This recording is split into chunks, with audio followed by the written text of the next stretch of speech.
ঘুমের সময় ওযু করিয়া ঘুমাও, ডান কাতে ঘুমাও, নবীর নামে দরুদ পড়ে ঘুমাও।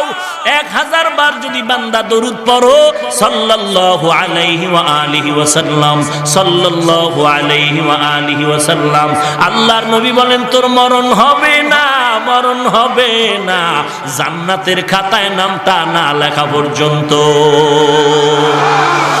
3 নাম্বার নবীর শানে দরুদ পড়ো। দোকানওয়ালা ভাই, দোকানের মধ্যে বসে আছো, জবানটা দিয়া বাজে কথা না বলিয়া জিকির করো, তেলাওয়াত করো, দরুদ শরীফ পড়ো। যত দরুদ শরীফ পড়বা আল্লাহ তাআলা তোমার মনের নেক আশাগুলো পূরণ করে দিবেন। কোনো তাবিজ লাগবে না। ব্যবসায় কেন বরকত হয় না?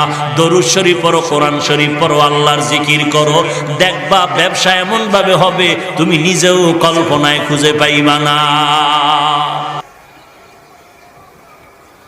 আল্লাহ পাক রব্বুল